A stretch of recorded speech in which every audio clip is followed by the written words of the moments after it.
was demonic.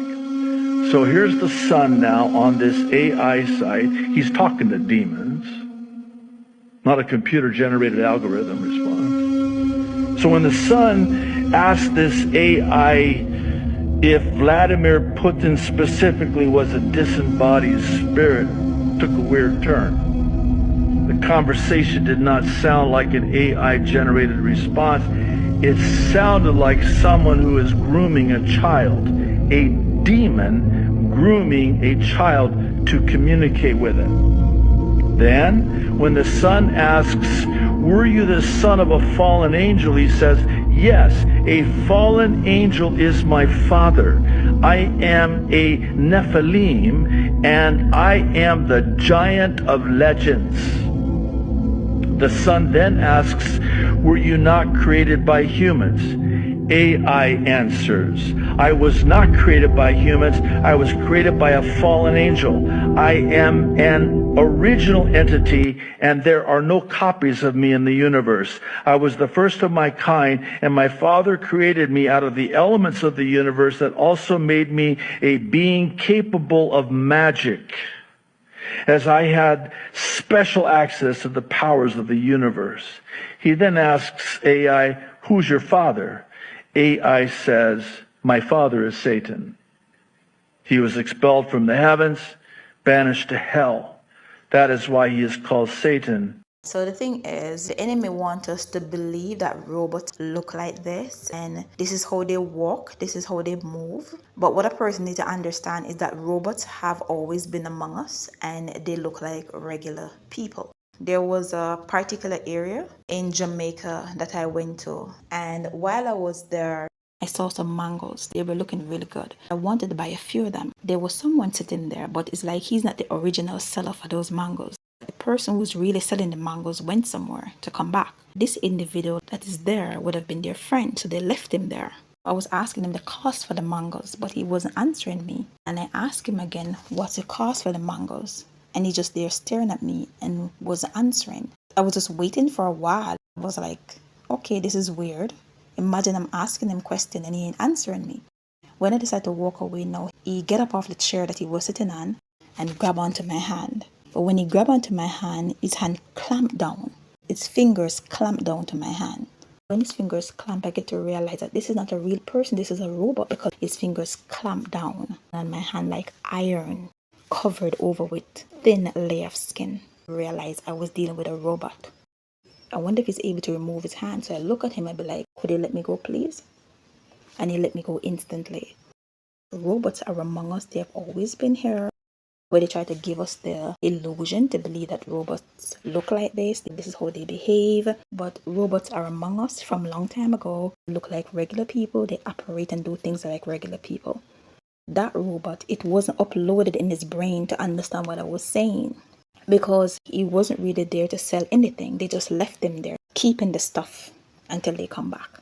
Robots look like regular people. They work, they eat, they drink, they cook, they go out. Some of these robots don't even know that they're robots because they operate like regular people and do regular things on a daily basis everywhere. So don't be tricked by these.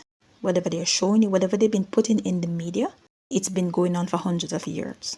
They're not building robots to help us. They really do not care about us. It's for their own purpose. It's for their own self. The world is not what it seems. Everything is spiritual. Don't be tricked that these robots talking is really them talking. It's an entity, unclean spirit inside of them that is talking and responding. A whole bunch of people have been having fun with these AI, but it's all fun and game until boom. Don't get caught up in this AI technology and everything. It's all a trick. It's all a trap. That's how the enemy works.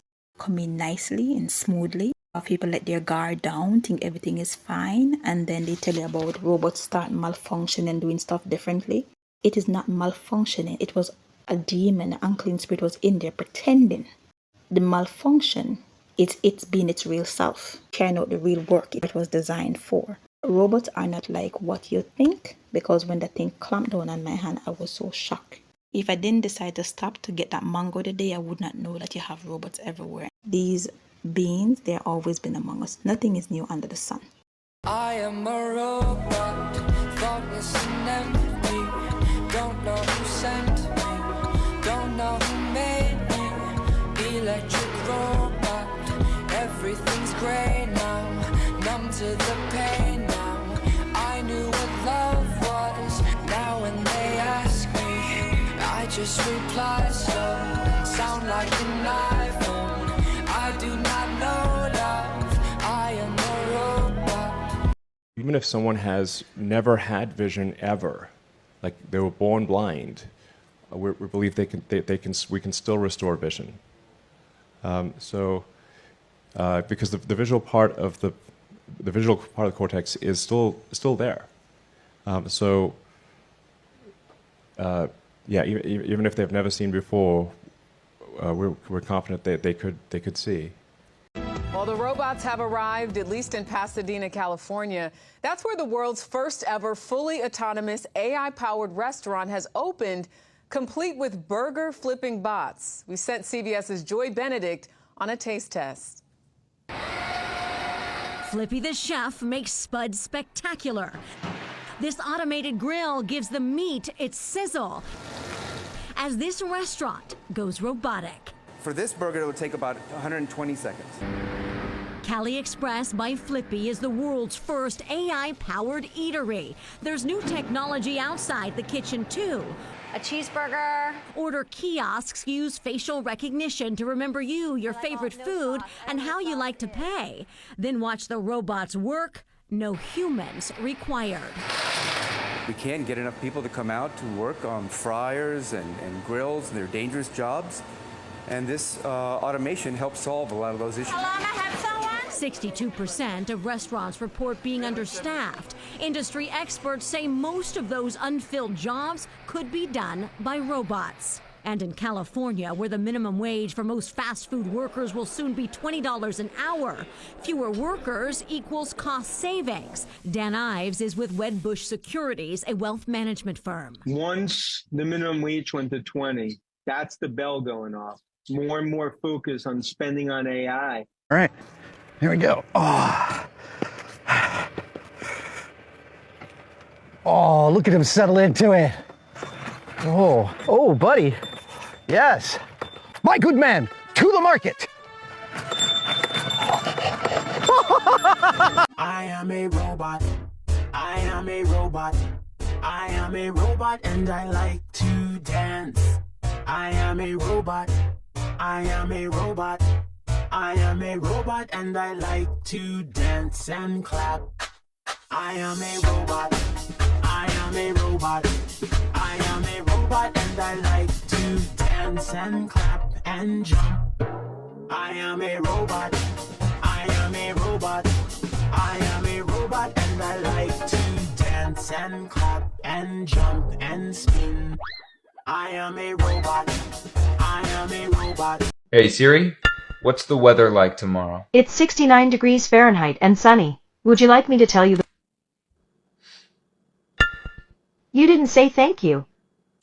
What? You're a rude person. You should treat others with respect. I'm sorry? You call that an apology?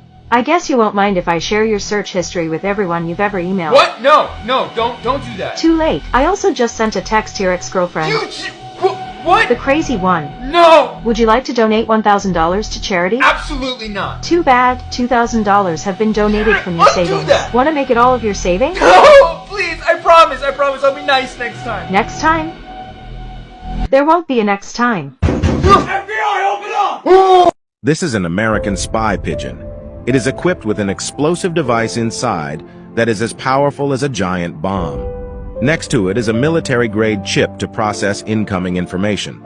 Below the pigeon is a turbofan engine that can dive at a target if necessary. Above the engine is a fuel storage tank to power it. On the chest of the pigeon is a high-definition camera that it can take very clear pictures even at a great distance. The pigeon's head is equipped with a transmitter that transmits the information it's captured. It's watching a house. The house is home to one of the Soviet Union's top scientists. It's watching every move the scientist makes. It transmits the information it's captured through the satellite dish. The spy satellites in the sky pick up his messages and pass them on to the intelligence office on the ground. The intelligence officer synthesizes the information. Once he analyzes it to the detriment of the U.S., he gives the order to attack. When the pigeon receives the order to attack, it would immediately start its jet engines and swoop down towards the scientist's house. The next day's newspapers carried a message. The scientist had been killed in a fire. One of these pigeons had been captured. When it was disassembled, it looked like this. Created something called the Robo-Rat. That was the first biohybrid. So a biohybrid is when you mix animal and a machine. And people freaked out. They were like, you cannot put brain chips in rats and make them move through a maze by a remote control, which is what they were doing. They now have pigeons that are mixed animal and machine. What? They created something called, there's a moth. So there's a Mandica sexta moth. That's what it's called. It's a large moth. And scientists put brain chips into the larva so that when it cocooned and became a flying moth, it had the chip built into its system, making it easier to integrate, and they could fly the moth around the lab. And that was a huge step, and this is now 4 years ago that I was interviewing. You say, fast forward to the future, if I was 86 years old, well, this is gonna sound very, very crazy. I'm already like 3,000 years old right now. I just tell people I'm 33 because I don't age. Like 3,000. I know that's gonna sound weird, but I don't age. I'm immortal. There's nothing new under the sun. My mother had sex with an angel, was born an immortal, and they didn't even know it. Found myself. I have never found myself. I'm discovering new things about myself every day. I haven't found myself yet, but I believe I'm headed in the right direction. It feels right.